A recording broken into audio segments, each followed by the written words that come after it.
Standing in the marble lobby of the Grand Vista Hotel, I adjusted my simple black suit and watched as luxury cars pulled up one after another. BMWs, Mercedes, Teslas each, one carrying my former classmates to our 5-year college reunion. The floor-to-ceiling windows. I could see Jessica Rodriguez stepping out of a pristine white Porsche, her designer dress catching the evening light as she laughed with whoever was picking up her valet ticket. She looked exactly the same, stunning, confident, completely unaware that the scholarship kid she dumped was now watching her from across the lobby. Before we jump back in, tell us where you're tuning in from, and if this story touches you, make sure you're subscribed, because tomorrow I've saved something extra special for you. 5 years ago, she'd told me I would never amount to anything. Tonight, she was about to discover just how wrong she'd been. But first, I needed to play my part perfectly. The crystal chandelier above cast dancing shadows across the hotel's reception area as more familiar faces filtered through the entrance. I recognized most of them, the business majors who'd treated me like I was invisible, the fraternity guys who'd made jokes about my secondhand clothes, the social media influencers who'd already started posing for photos near the registration table.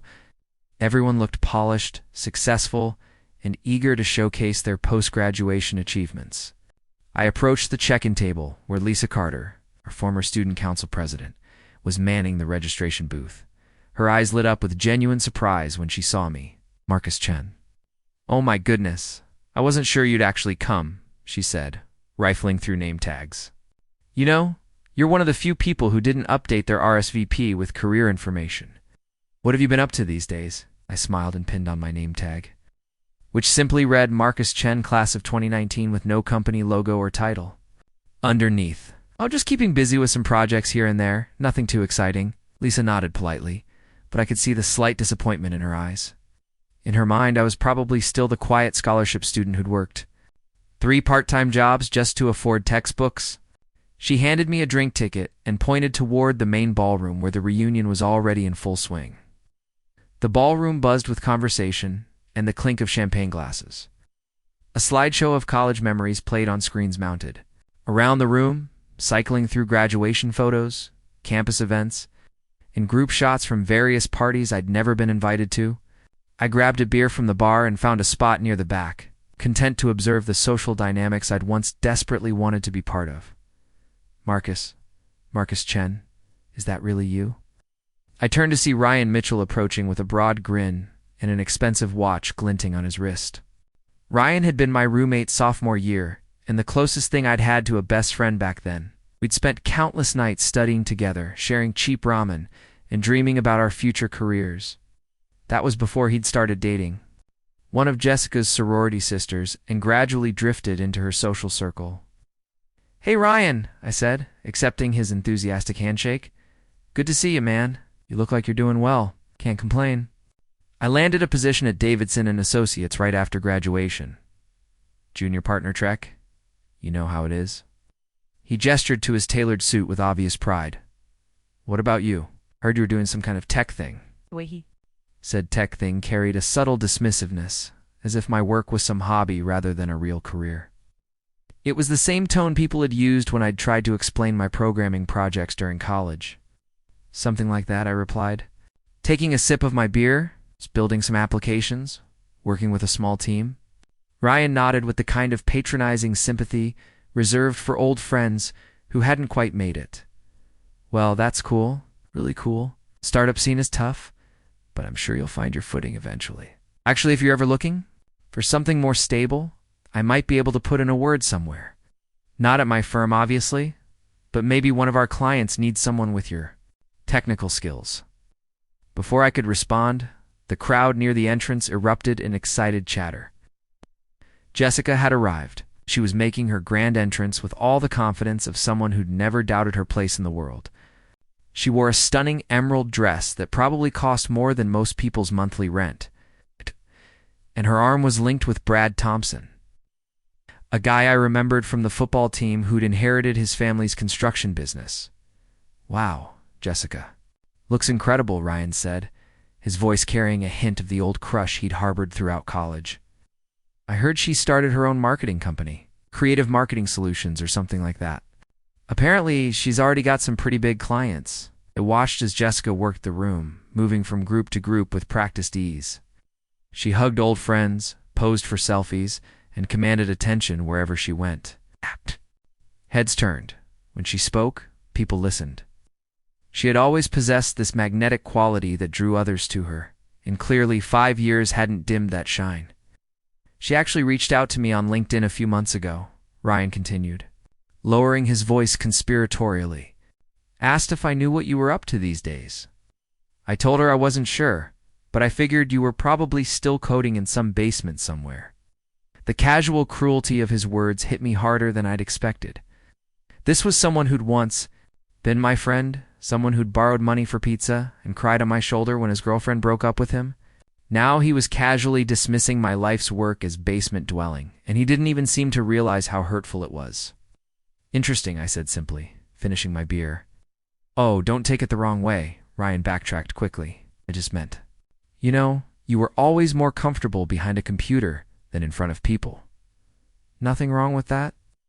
The world needs tech guys, as if I was some generic IT support person rather than someone who'd built something extraordinary. From nothing.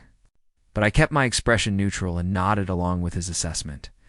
Across the room, Jessica's eyes found mine for the first time that evening. For a moment, something flickered across her face, recognition perhaps, or maybe just surprise. That I'd actually shown up. I said something to Brad, who glanced in my direction with obvious disinterest. Then she began making her way through the crowd, toward us. My pulse quickened despite myself. This was the woman who'd consumed my thoughts for 2 years during college. The person I'd believed I'd spend my life with right up until the moment she'd crushed those dreams with surgical precision. Standing there watching her approach, I felt like that insecure 22-year-old again, desperate for her approval and terrified of her rejection.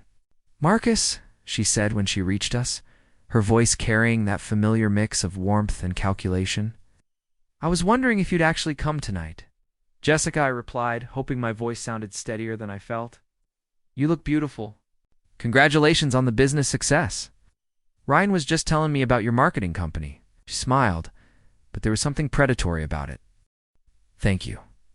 Yes, we've been incredibly fortunate. Landed 3 Fortune 500 clients in our first 18 months. It's been quite the journey." She paused, letting the weight of her achievements settle in the air between us. "And what about you? Still doing the computer thing?" The computer thing. As if 5 years of building, coding, failing, rebuilding, and ultimately succeeding could be reduced to such a dismissive phrase. As if the empire I'd constructed from nothing was just a hobby I'd never outgrown. "Still coding," I confirmed with a modest smile. "That's nice," she said, and I could practically hear her writing me off in real time. "Well, it's good that you found something you enjoy. Not everyone can handle the pressure of running their own business, dealing with clients, managing employees. It takes a certain kind of person." Ryan laughed a little too loudly. Jessica's being modest. "I heard through the grapevine that Creative Marketing Solutions is already being courted by some major acquisition firms. She's basically built an empire in less than 2 years." Jessica's smile grew wider, feeding off the admiration in Ryan's voice. "We've had some interest, yes. Nothing I can discuss publicly, of course, but let's just say the offers have been substantial." I nodded politely. 8 playing the role of the impressed former boyfriend who'd clearly been left in the dust by her meteoric rise. But inside, I was calculating numbers. Creative Marketing Solutions.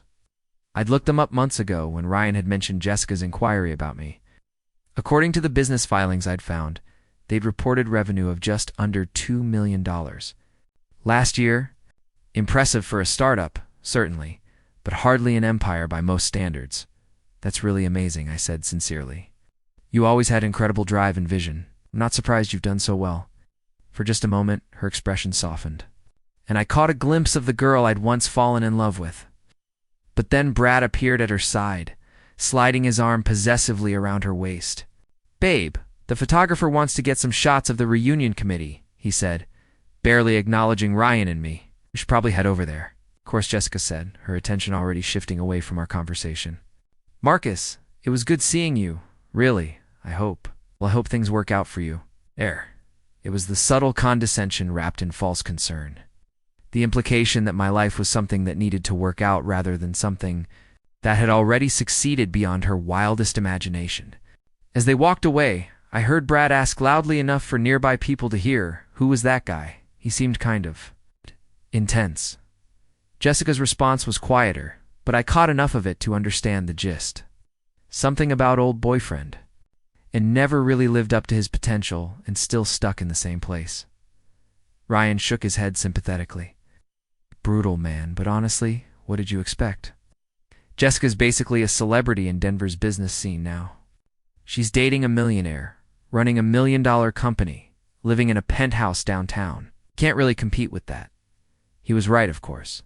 I couldn't compete with that. What I'd built was so far beyond that level of success that it would be like a professional athlete competing against a high school player. But Ryan didn't know that. Nobody in this room knew that.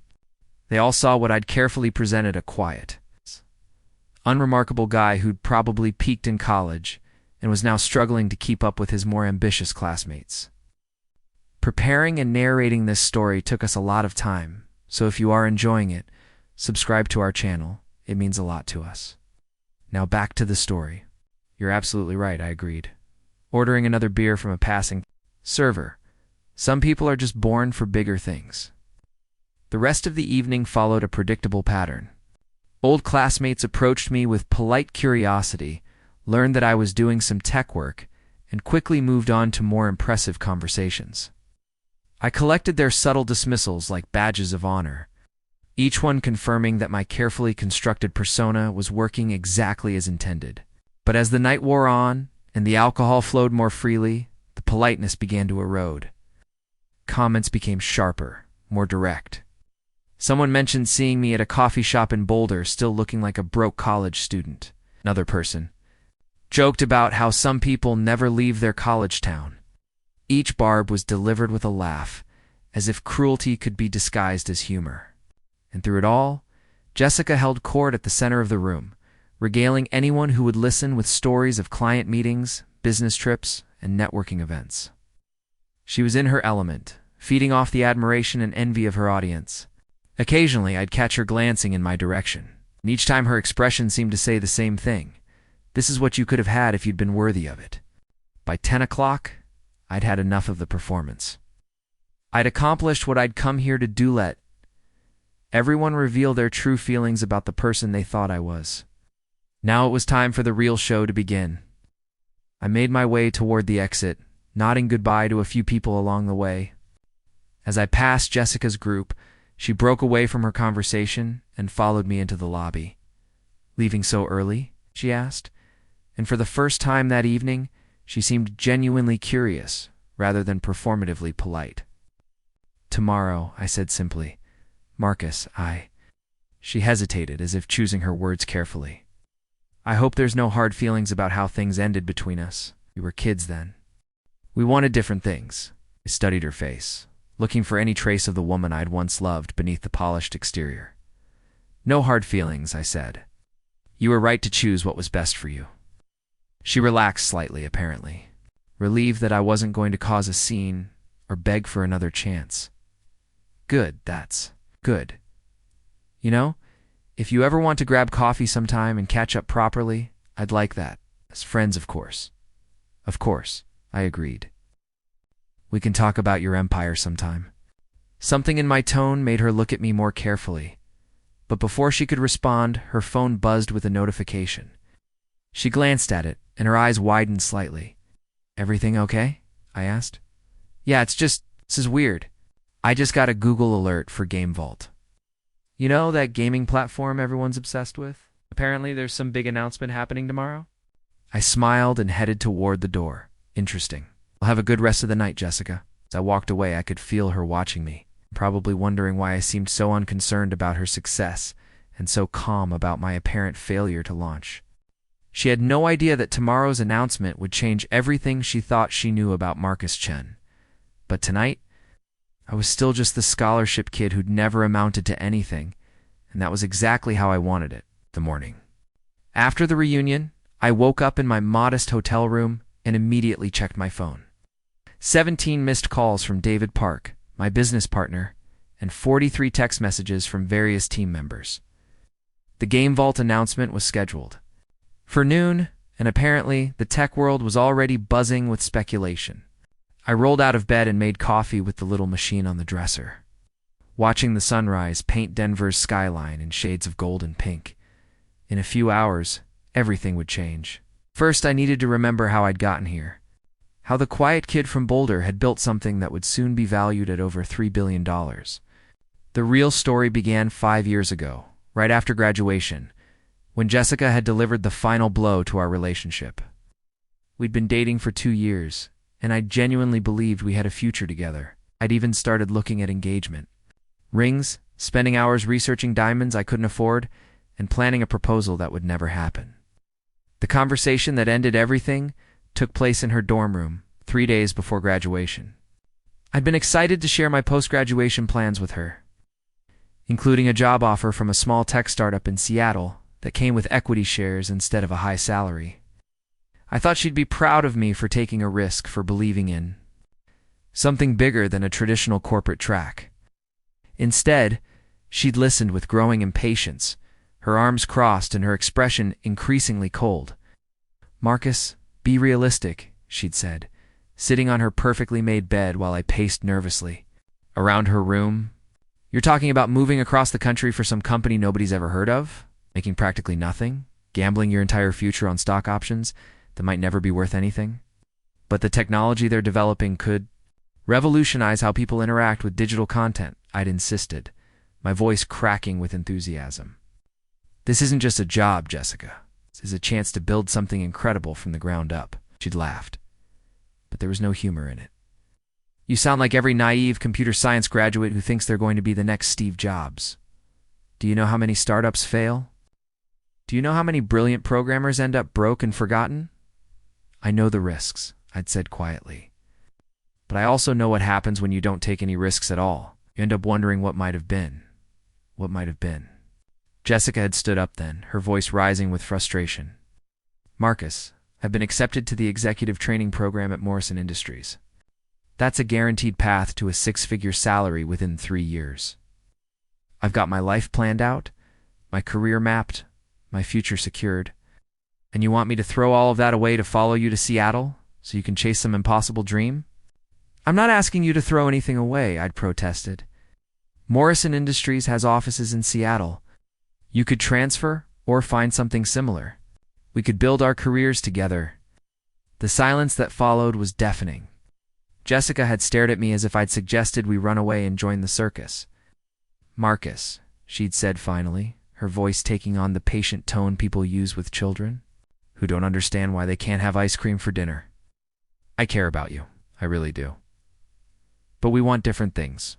We want stability, success, a real future. You want to chase fantasies? What if those fantasies come true?" I'd asked, desperately. "And what if they don't?" She'd shot back. "What if in 5 years you're still struggling, still hoping, still waiting for your big break while I'm building an actual career? What if I marry you and we end up poor and disappointed because you were too stubborn to take a safe job?" Words had hit me like physical blows. "So this is about money? It's about being practical?" She'd exploded. "It's about not being naive. Marcus, you're brilliant, but you're also a dreamer. And sometimes dreams just aren't enough." I'd tried one more time to convince her, pulling out my laptop to show her the startup's business plan. The early prototypes, the testimonials from beta users. But she'd waved it all away with barely a glance. "I've already made my decision," she'd said with finality. "I'm taking the Morrison job. I'm staying in Denver, and I think we should end this before we both get hurt worse than we already are." "We don't have to end anything," I'd pleaded. "We could try long distance. We could." "Marcus, stop." Her voice had been gentle but firm. "You're a good person. You're going to make some lucky girl very happy someday. But that girl isn't me. I need someone who shares my goals, my priorities. Someone who understands that love isn't enough if you can't pay the bills." The worst part was how reasonable she'd sounded. How logical and mature and completely devastating. She'd dismantled our entire relationship with the cool efficiency of a business presentation, reducing 2 years of shared dreams to an incompatible set of priorities. I'd left her room that night feeling smaller than I'd ever felt in my life. Not just rejected, but fundamentally misunderstood. She'd looked at my passion and seen naivety. She'd looked at my ambition and seen foolishness.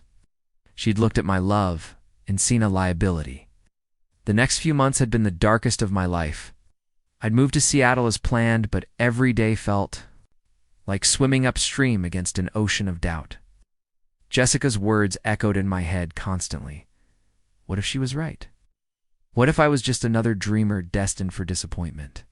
The startup I joined was called TechFlow Solutions, and they were developing a platform for interactive digital experiences. The work was challenging and exciting, but the company was perpetually on the verge of bankruptcy. We worked 16-hour days in a cramped office above a coffee shop, surviving on pizza and caffeine while our bank accounts dwindled toward zero. My first 6 months in Seattle were spent in a studio apartment that was barely larger than Jessica's dorm room, eating ramen noodles and questioning every decision that had led me there. When my parents called to check on me, I lied about how well things were going because I couldn't bear to hear them echo Jessica's concerns about my impractical choices. But something strange happened during those months of struggle. Instead of breaking me, the hardship clarified my vision. When you're working with nothing but passion and determination, you quickly learn what matters and what doesn't. You strip away all the unnecessary complexity and focus on the essential core of what you're trying to build. I began to see possibilities that others missed. While my colleagues were focused on the specific applications we were developing, I was thinking about the underlying architecture, the potential for scalability, the ways our platform could evolve. Beyond its current limitations, late one night, working alone in the office while rain drummed against the windows, I had the breakthrough that would change everything. I realized that our platform could be adapted for gaming in ways that nobody had considered, not just traditional video games, but immersive, social experiences that blended gaming with social media, education, and entertainment. I spent the next 3 weeks building a prototype in my spare time, which was technically non-existent since I was already working around the clock. But I carved out hours between midnight and dawn, fueled by an obsession that bordered on madness. When I finally showed my prototype to David Park, TechFlow's chief technology officer, his reaction was immediate and intense. "Marcus," he'd said, staring at my laptop screen with wide eyes, "this isn't just an improvement on what we're doing. This is completely different. This is revolutionary." David was 10 years older than me, a veteran of 3 successful tech companies who joined TechFlow because he believed in the team's potential. When he got excited about something, it was worth paying attention. "You think it has commercial potential?" I'd asked, trying to keep the hope out of my voice. "Commercial potential?" David had laughed and shaken his head. "Marcus, if we can build this properly, if we can scale it and market it correctly, this could be bigger than anything TechFlow has ever imagined. This could be our own company." That conversation led to 6 months of careful planning and preparation. David and I worked nights and weekends developing the concept while fulfilling our obligations to TechFlow. We researched the market, identified potential investors, and built a comprehensive business plan that would have made Jessica proud with its attention to financial projections and risk mitigation strategies. When we finally approached TechFlow's founders about spinning off our gaming platform as a separate venture, they initially resisted. But the numbers were undeniable. Our prototype had already attracted interest from major gaming companies, and the potential market was enormous. The negotiation process was complex and stressful, but eventually, we reached an agreement. TechFlow would provide initial funding and maintain a minority stake in our new company, while David and I would retain controlling interest and operational independence. We called our company Nexus Dynamics, and our flagship product was Game Vault, a gaming platform that combined competitive play with social interaction in ways that had never been done before. Users could not only play games but create their own content, build communities, and even monetize their creations through our innovative revenue-sharing system. The first year was brutal. We hired a small team of incredibly talented developers and designers. But we were still operating on a shoestring budget and working out of a converted warehouse in Seattle's industrial district. I was pulling 18-hour days, sleeping on a couch in the office, more nights than in my own apartment. But slowly, steadily, Game Vault began to gain traction. Our user base grew from hundreds to thousands to tens of thousands. Gaming influencers started featuring our platform in their videos. Technology journalists began writing articles about our innovative approach to social gaming. The breakthrough moment came during our second year when a viral video created using Game Vault's content creation. Tools exploded across social media, bringing millions of new users to our platform practically overnight. Suddenly, we were fielding calls from venture capital firms, gaming giants, and media companies who wanted to partner with or acquire us. But we weren't ready to sell. David and I had bigger ambitions than a quick exit strategy. We wanted to build something lasting, something that would fundamentally change how people thought about digital entertainment. Over the next 3 years, Game Vault evolved from a promising startup to a genuine phenomenon. We expanded our team to over 200 employees, opened offices in Los Angeles and Austin, and developed partnerships with major gaming studios and entertainment companies. The platform now hosted millions of active users, generated hundreds of millions in revenue. It spawned an entire ecosystem of content creators, competitive players, and community builders. What had started as a late-night prototype had become one of the most valuable private companies in the gaming industry. And through it all, I thought about Jessica. Not obsessively or bitterly, but with a kind of wonder at how completely she'd misunderstood what I was capable of. She'd seen my dreams as impractical fantasies, but those fantasies had become a reality that exceeded even my wildest expectations. The irony wasn't lost on me that while I was building an empire in the digital realm, she was achieving exactly what she'd planned, climbing the corporate ladder at Morrison Industries with methodical precision. According to my occasional LinkedIn stalking, she'd left Morrison after 2 years to start Creative Marketing Solutions, following a safe, predictable path to modest success. What now? Sitting in my Denver hotel room on the morning of Game Vault's biggest announcement yet, I realized that our reunion the night before had been more than just a chance encounter. It had been an opportunity to close a chapter of my life that had remained open for far too long. In a few hours, the world would learn that Game Vault was being acquired by one of the largest entertainment conglomerates in the world for $3.2 billion. David and I would become extremely wealthy, but more importantly, our platform would have the resources to reach its full potential and impact billions of lives around the globe. But first, I wanted to make one stop. There was something I needed to do before the news broke, something that would finally put the past to rest and allow me to move forward without any lingering shadows. I drove my rental car through the familiar streets of Denver, heading toward the business district where Creative Marketing Solutions had their offices. The morning air was crisp and clear, and the city looked different somehow, smaller than I remembered. 5 years of living in Seattle had given me a new perspective on what constituted a major metropolitan area. Creative Marketing Solutions occupied the 15th floor of a sleek glass building downtown. I'd researched their location months ago, though I'd never planned to actually visit.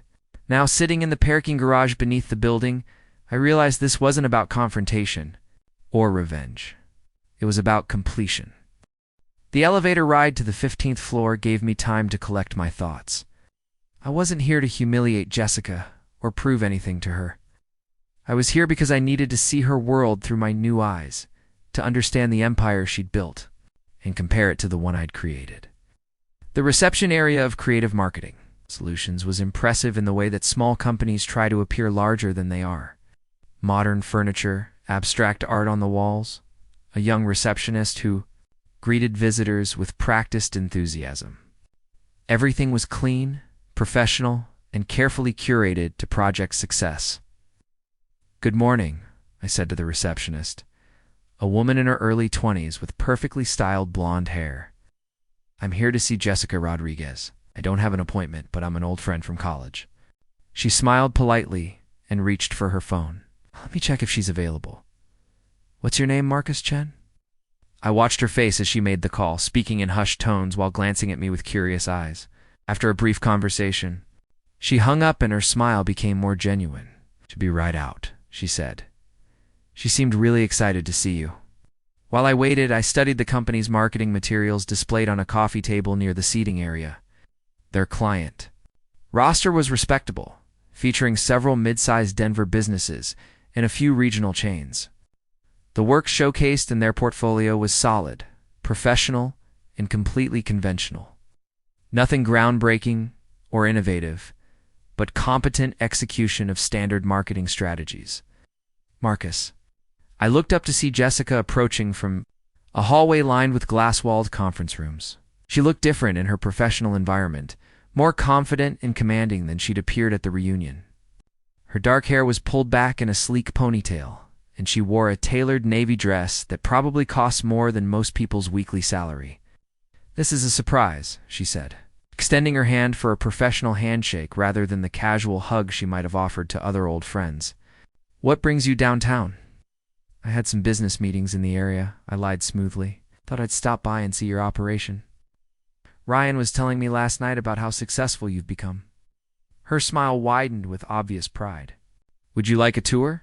I have a few minutes before my next client call." I followed her through the office space, which was open concept with about 20 workstations, occupied by young professionals focused intently on their computer screens. The energy was good, the kind of focused buzz that indicated people actually cared about their work, rather than just collecting paychecks. "We started with just 4 employees 2 years ago," Jessica explained as we walked. "Now we're up to 23. Full-time staff plus several freelance contractors. Our revenue grew by 340% last year alone." The numbers were impressive for a small marketing firm, though I found myself automatically calculating the implications. 23 employees in Denver probably meant an average annual cost of around $50,000 per person, including benefits and overhead.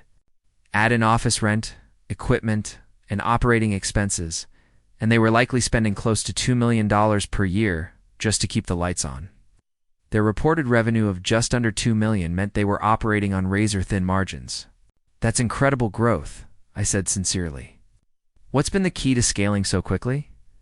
"Honestly, saying yes to opportunities and figuring out how to deliver later," she replied with a laugh. "We landed our first major client by proposing a comprehensive digital strategy that we'd never actually implemented before.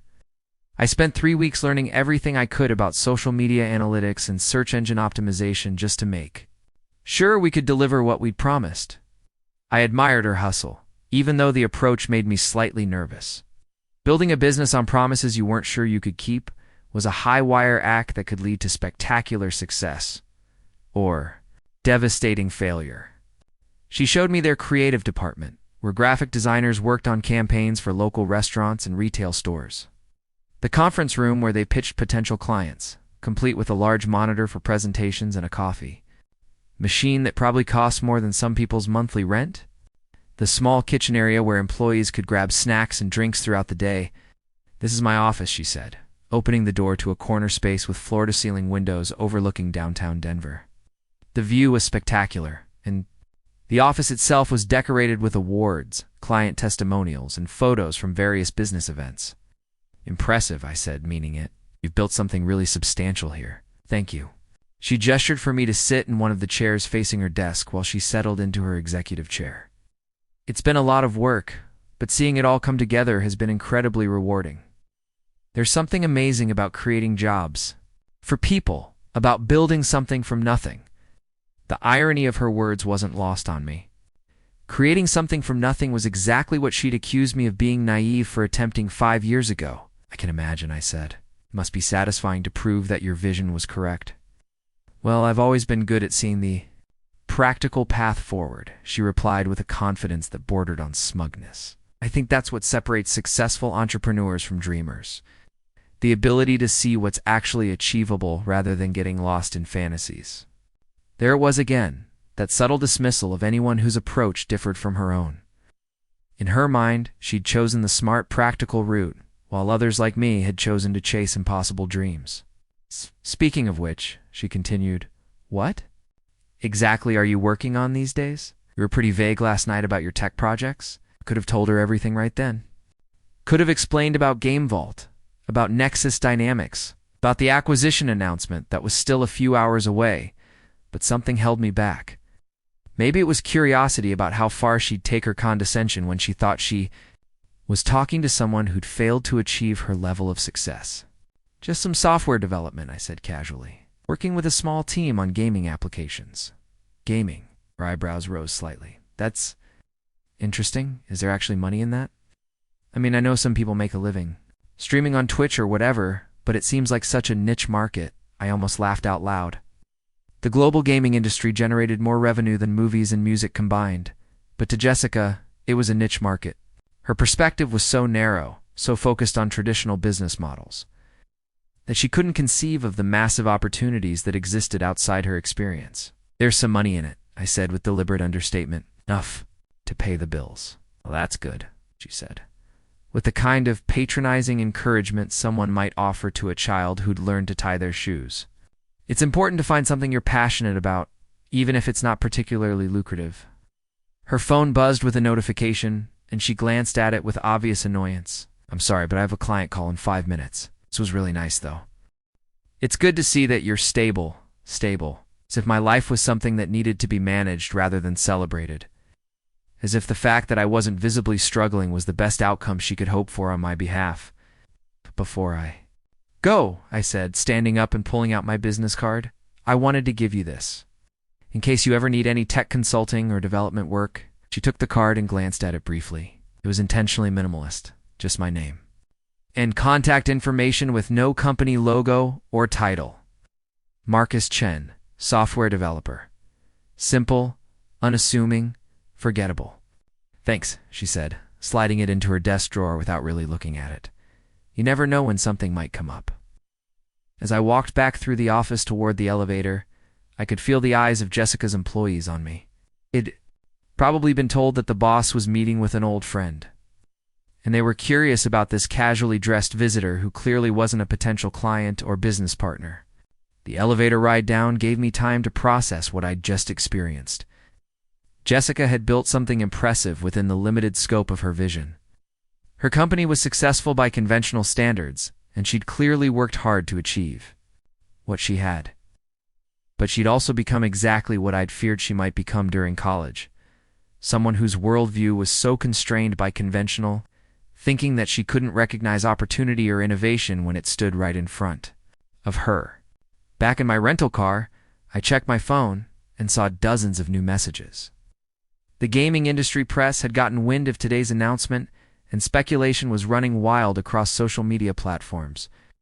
Game Vault was trending on Twitter, and financial blogs were publishing articles with headlines like, Mystery gaming giant prepares major announcement and Game Vault acquisition rumors send shockwaves through tech world.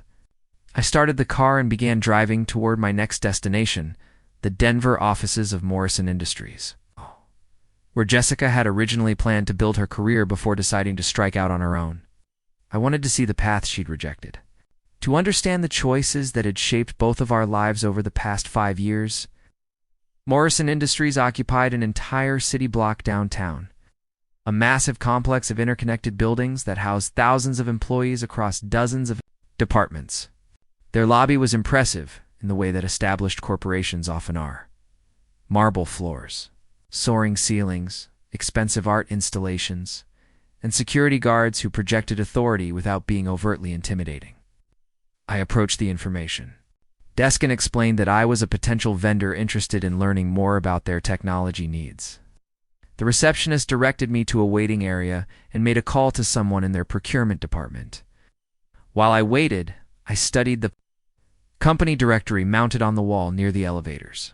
Morrison Industries was even larger than I'd realized, with divisions covering construction, real estate development, financial services, and technology consulting. Their annual revenue was probably in the hundreds of millions, making them one of the largest private companies in Colorado. A woman in her 30s emerged from the elevator bank and approached me with a professional smile. Mr. Chen, I'm Sarah Williams from our technology procurement team. Understand you're interested in discussing potential vendor relationships?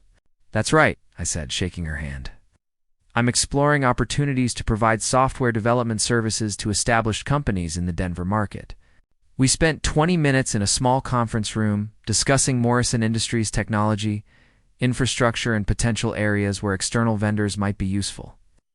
Sarah was knowledgeable, professional, and genuinely interested in understanding what services I might be able to provide. "Your background sounds fascinating," she said, after I'd given her a carefully edited version of my experience. "Gaming applications might seem unrelated to our business, but we're actually exploring ways to gamify our employee training programs.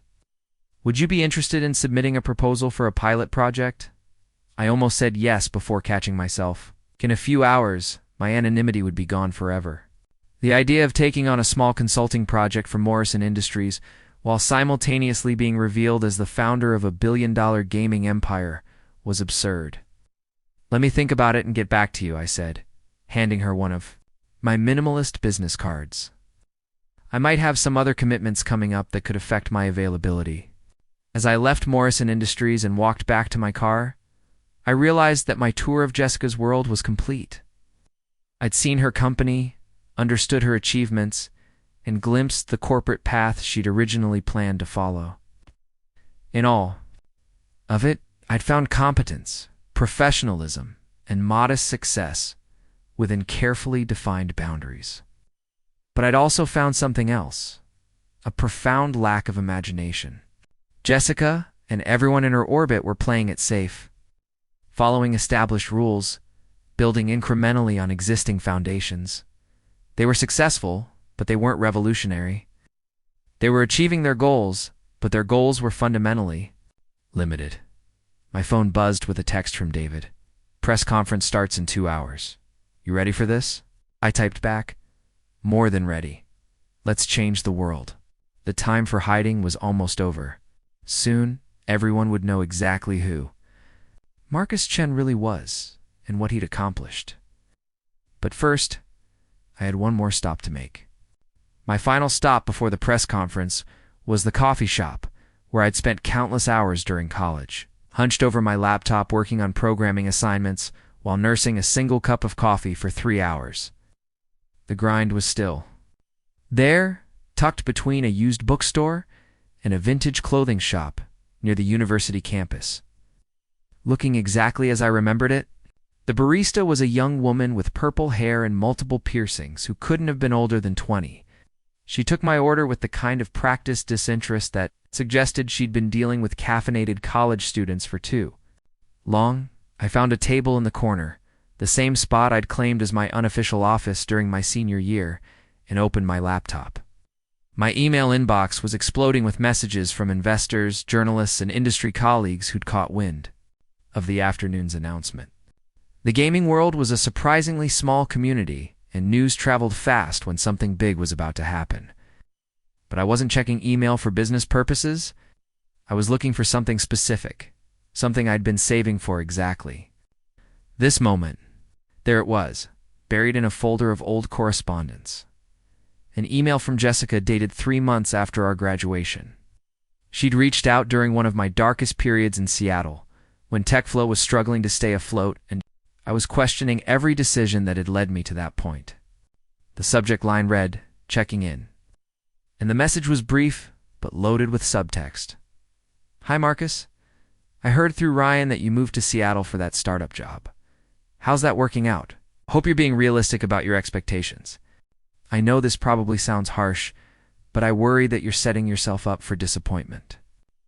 There's no shame in admitting when something isn't working and finding a more practical path forward. If you ever want to talk about opportunities back in Denver, I might be able to put in a good word with some of the companies I'm networking with. Take care of yourself, Jessica."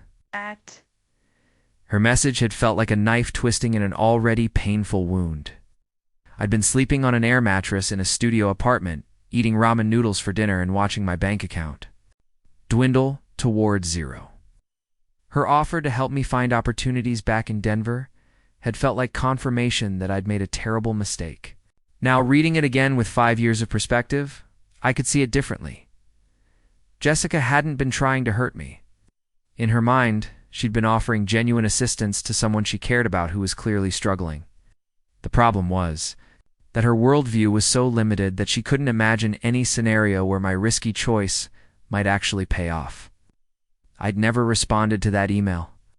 At the time, I'd been too proud and too hurt to acknowledge her outreach. But today felt like the right moment to finally reply. I started typing, "Hi Jessica, thank you for your email from 3 years ago. I apologize for not responding sooner, but I wanted to wait until I had something meaningful to share. Turns out that startup job in Seattle worked out better than either of us could have imagined. I hope you're doing well with your marketing company. Best regards, Marcus." I attached a single link, the press release that would go live in exactly 1 hour, announcing GameVault's acquisition for $3.2 billion. Then I hit send. My phone rang immediately. David's name appeared on the screen. "Where are you?" he asked without preamble. "Press conference starts in 45 minutes and you're supposed to be here for the final prep session." "I'm on my way," I said, closing my laptop and gathering my things, just tying up some loose ends. "Marcus, are you okay? You sound different?" I paused at the door of the coffee shop, looking back at the table where I'd spent so many hours dreaming about a future that had seemed impossibly distant. "I'm perfect, David. Better than I've been in years."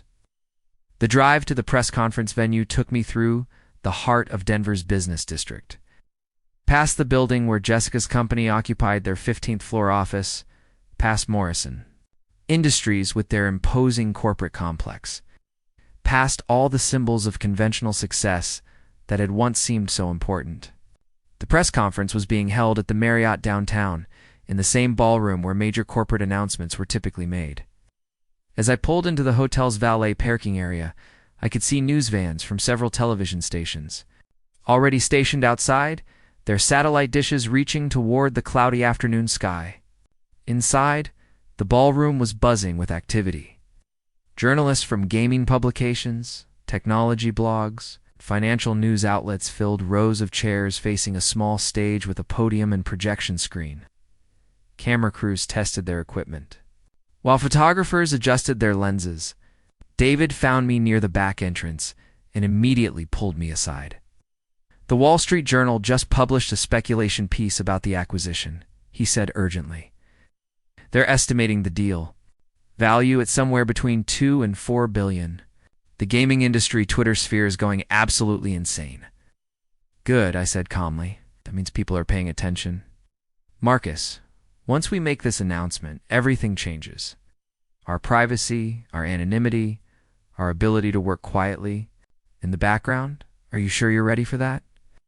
I thought about Jessica's email, about her condescending offer to help me find opportunities back in Denver, about the look in her eyes at the reunion when she dismissed my work as the computer thing. "I've been ready for this moment for 5 years," I said. The press conference began promptly at 2 o'clock.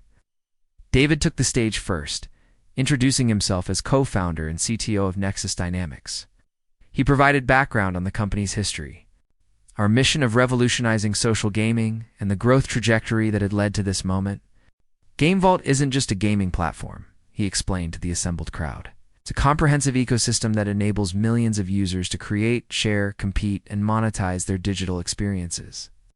In 3 years, we've grown from a small startup to one of the most valuable private companies in the gaming industry." The numbers he shared were staggering even to me. Over 50 million active users across 127 countries, more than 2 billion hours of gameplay logged annually. Revenue growth of 400% year over year. A content creator program that had paid out over $100 million to users who built games and experiences within our platform. But numbers only tell part of the story, David continued. The real impact of GameVault lies in the communities. We've enabled the creativity we've unleashed, and the new economy we've created for digital content creators around the world. Then it was my turn. I walked onto the stage feeling oddly calm, considering that this moment would fundamentally change the trajectory of my life. The camera flashes were constant, creating a strobe effect that might have been disorienting if I hadn't been so focused on what I wanted to say. 5 years ago, I began looking out at the sea of faces in the audience. I was a recent college graduate with a computer science degree and a dream that most people thought was impractical. I wanted to build something that would change how people interact with digital entertainment.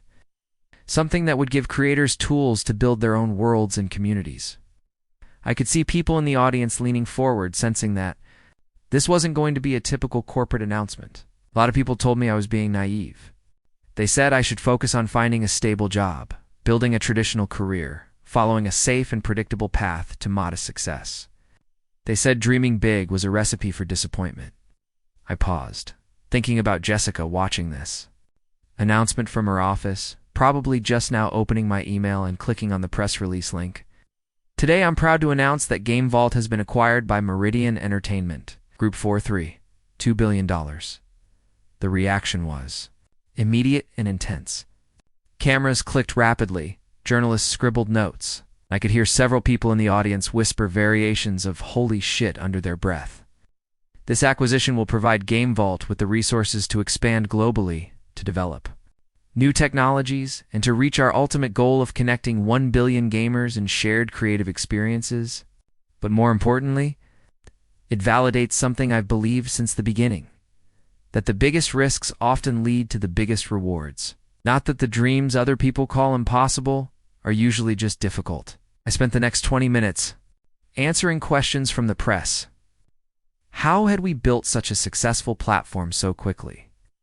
What was our vision for the future of social gaming? How would the acquisition change Game Vault's relationship with its user community? But the question that struck me most deeply came from a young journalist in the front row, Mr. Chen. What would you say to people who are currently in the position you were in 5 years ago, with big dreams but facing skepticism from others? I thought carefully before answering. I'd say that other people's inability to envision your success doesn't diminish the possibility of achieving it. The world is full of people who will tell you what's realistic, what's practical, what's safe. But progress doesn't come from playing. It's safe. It comes from people who are willing to bet on themselves even when nobody else will. As the press conference wrapped up and journalists began filing out of the ballroom, my phone started buzzing with notifications. Text messages, missed calls, social media alerts.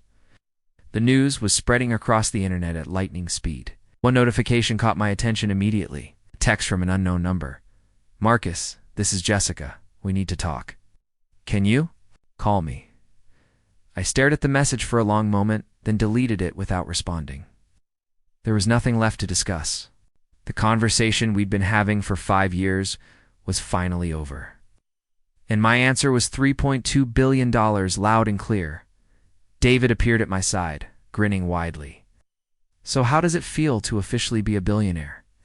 I looked around the ballroom, which was slowly emptying as the media circus moved on to process and publish the story that would dominate technology headlines for the next week. "It feels like the beginning," I said. "Like everything up until now has just been preparation for what comes next." My phone buzzed again. Another text from Jessica. I saw the announcement. "Can't believe this is real. Marcus, I'm so sorry. Please call me." This time I didn't delete the message. Instead, I forwarded it to Emily Johnson, the woman I'd been quietly dating for the past 6 months. Emily was a software engineer at a renewable energy company in Seattle. Someone who understood both the technical challenges and creative possibilities of building something meaningful from scratch. I typed, "Remember how I told you about my ex who said I'd never amount to anything?" Well, she just saw the news. Emily's response came back immediately. "LOL. Are you planning to respond?" "Nope," I typed back. "Some conversations are better left finished." As I walked out of the Marriott and into the Denver afternoon, I realized that this moment represented more than just financial success or professional validation. It represented the completion of a transformation that had begun 5 years. I go in a college dorm room when someone I love told me my dreams weren't worth pursuing. That person had been wrong, spectacularly and completely wrong. And now the whole world knew it. 6 months after the press conference, I stood on the balcony of my new penthouse in Seattle, watching the sunset paint Elliott Bay in shades of gold and crimson. The city sprawled below me, a maze of lights beginning to twinkle as evening settled. Over the Pacific Northwest, in the distance, I could see the Space Needle pointing toward a sky filled with possibilities I was only beginning to explore. The acquisition had closed 3 weeks ago, and the reality of my new financial situation was still sinking in. After taxes and distribution to early employees and investors, My personal share had left me with wealth that would last several lifetimes. But more importantly, Game Vault was thriving under Meridian's ownership. Reaching new markets and implementing features that David and I had only dreamed about during our warehouse days. My phone sat silent on the glass coffee table behind me, though I knew it contained dozens of unread messages from Jessica. Her attempts at contact had evolved from desperate texts to lengthy emails to LinkedIn messages to finally having Ryan reach out on her behalf. Each communication followed the same pattern: shock at my success, apologies for her past dismissiveness, and increasingly transparent attempts to reestablish some kind of relationship. The last message, which had arrived that morning, was perhaps the most honest she'd ever been with me. Marcus, I know I have no right to ask anything of you after how things ended between us. But I can't stop thinking about what might have been different if I'd believed in you the way I should have. I was wrong about everything. I was scared and conventional and small-minded. You were always meant for something bigger than what I could imagine. If there's any part of you that remembers what we had together, please give me a chance to show you that I've grown too. I'd read the message twice, then archived it without responding. There was nothing cruel in my silence. Nothing vindictive about my choice to leave her words hanging in digital space. I simply had nothing left to say to the person she'd been or the person she was trying to become now that my success was undeniable. The sound of my front door opening interrupted my thoughts. Melly walked onto the balcony carrying 2 glasses of wine, her hair catching the last rays of sunlight as she moved to stand beside me at the railing. "Penny for your thoughts," she said, handing me one of the glasses. "Just thinking about how different everything looks from up here," I replied, accepting the wine and taking her free hand in mine. Leah understood the weight of that statement, in ways that Jessica never could have. She'd been there during the final months before the acquisition, watching me navigate the pressure and uncertainty that came with building something unprecedented. She'd seen me work through the anxiety attacks that accompanied sudden wealth, the imposter syndrome that whispered I didn't deserve what I'd achieved, the strange loneliness that came with success beyond most people's comprehension. "Any regrets?" she asked, leaning against my shoulder. I considered the question seriously. Did I regret the years of struggle in Seattle, the nights spent sleeping on the office couch because I was too exhausted to drive home, the relationships I'd missed, and the experiences I'd sacrificed in pursuit of a vision that most people couldn't understand? None, I said finally. Every difficult moment led to something better. Even her, Emily asked gently. She was referring to Jessica, though we rarely spoke about my ex directly. Emily knew the story, of course. She'd listened patiently as I'd worked through my feelings about the reunion, the press conference, and the flood of contact attempts that had followed. But she'd never pushed me to respond or urged me toward forgiveness or reconciliation. She understood that some chapters of life were meant to remain closed, especially her, I said. If Jessica had believed in me back then, if she'd supported my dreams instead of dismissing them, I might have stayed in Denver. I might have taken a safe job and built a comfortable but unremarkable life. Her rejection forced me to prove something to myself that I never would have discovered otherwise. Emily squeezed my hand, so in a way she gave you the greatest gift possible. She gave me the gift of having nothing left to lose, I agreed. When someone you love tells you that your dreams are worthless, you either give up or you become unstoppable. I chose unstoppable. My phone buzzed with a notification and I glanced at it reflexively. Another message from Jessica, this one shorter than usual. I saw the engagement announcement in TechCrunch. She's beautiful and sounds brilliant. I hope you're happy, Marcus. You deserve everything good that life has to offer. Emily followed. My gaze to the phone. The engagement announcement? She asked with raised eyebrows. I'd proposed to Emily 3 days ago during a quiet dinner at our favorite restaurant in Pike Place Market. She'd said yes immediately, and we'd agreed to keep the news private until we could tell our families in person. Apparently, someone had leaked the story to the technology press, probably an Overijger waiter who'd recognized me and overheard our conversation. I guess we're public now, I said with a laugh. I guess we are, Emily replied, then grew more serious. Are you going to respond to her this time? I looked at the message again, noting the tone of genuine well-wishing beneath the obvious pain. For the first time in months, Jessica had managed to communicate without asking for anything in return, without trying to insert herself into my new life, without making my success about her own regrets. "Maybe," I said, "but not today." We stood together in comfortable silence as the sun disappeared below the horizon and the city lights began to dominate the landscape. Somewhere below us, millions of people were living their own stories of struggle and success, rejection and redemption, dreams deferred and dreams achieved. Tomorrow, I would return to work on the next phase of Game Vault's evolution. David and I had already begun planning new projects that would push the boundaries of what interactive entertainment could become. We were hiring the best talent in the industry, partnering with creators around the world, and investing in technologies that didn't even have names yet. But tonight, I was simply Marcus Chen, a man who'd learned that the most powerful revenge against those who doubt you is building a life so fulfilling that their opinions become irrelevant. I'd started this journey seeking validation from someone who couldn't see my worth, and I'd ended it, surrounded by people who celebrated not just my success, but the person I'd become in achieving it. The boy who'd once begged Jessica to believe in his dreams was gone, replaced by a man who no longer needed anyone's permission to pursue the impossible.